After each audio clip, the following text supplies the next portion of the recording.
the Fed is kicking off its two-day policy meeting, and that means tomorrow it's going to announce its latest rate decision. The markets have priced in another 75 basis point hike after hotter than expected inflation data and Fed Chair Jay Powell's renewed pledge to be aggressive when it comes to inflation. Joining us to preview this week's FOMC meeting is Yahoo Finance's Jen Schonberger. So, Jen, 75 basis points does seem to be the consensus at this point. Good morning, Julie. And you guys were mentioning the yield on the 10-year Treasury before bringing me in. I also want to draw viewers' attention to the yield on the 2-year Treasury because it is steadily marching towards 4%, just a shade under that right now, the highest level since 2007, as the Federal Reserve, as you said, kicks off its two-day policy meeting where it is widely expected to raise its benchmark interest rate by 0.75 of a percentage point when that policy meeting concludes tomorrow, Wednesday. Now, in the face of stubborn inflation, officials are expected to raise the Fed funds rate to a new range of 3 to 3.25. That would be up from the current range of 2.25 to 2.5%. This would mark the third consecutive 75 basis point rate hike since June, bringing the Fed funds rate up to the highest level since 2008. The Fed likely to signal that they will raise interest rates more aggressively and expect rates to be higher for longer when they release a summary of each official's interest rate expectations, known as that so-called dot plot. Now, markets expect the benchmark interest rate to rise above 4% by the end of this year, according to the CME Group. However, how high and how quickly interest rates go from there and how long they remain at high levels remains uncertain. We pointed out the yield on the 2-year just shy of 4%. I want to bring up the chart for the 10-year. Look at that spread, the yield on the 10-year, 3.5 below that of the 2-year, around 3.9 and change. So clearly inverted. That has typically been a harbinger for recession.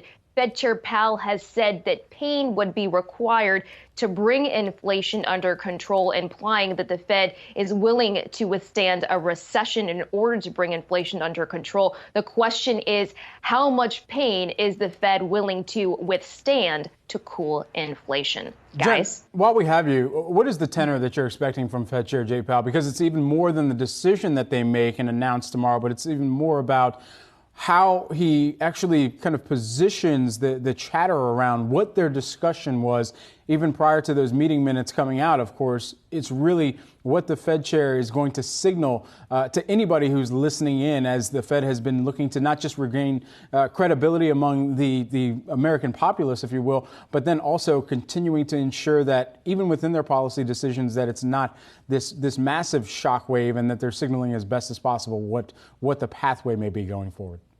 Yeah, absolutely, Brad. I mean, Fed Chair Powell struck a very hawkish tone at Jackson Hole, sort of laying the groundwork for tomorrow's meeting's decision. So I would expect him to remain steadfast that the Fed is willing to do whatever it takes to bring inflation back down to that 2% target level. So as much as we are going to be paying attention to the actual interest rate decision, we will be getting projections from the Fed on what their outlook is for inflation, what their outlook is for unemployment and the economy, and most important, how they are going to position monetary policy, how steeply and how quickly they're going to be raising rates based on their outlook for inflation. And so all eyes will be on Powell for that press conference that he gives at 2:30 p.m.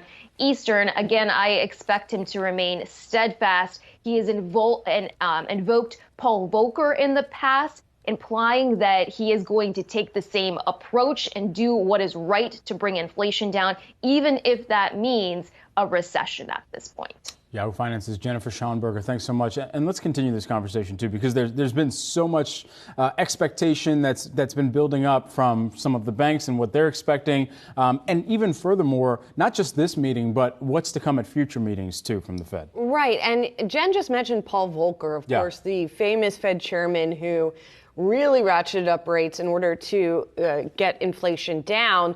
And the Wall Street Journal yesterday got a lot of attention by publishing a story by Nick Timiraos, who's viewed as someone who has a line into the Fed, if you will, emphasizing that point about Paul Volcker. And that indeed, even if the Fed, even if Jay Powell is not explicitly saying we are willing to take the economy into a recession.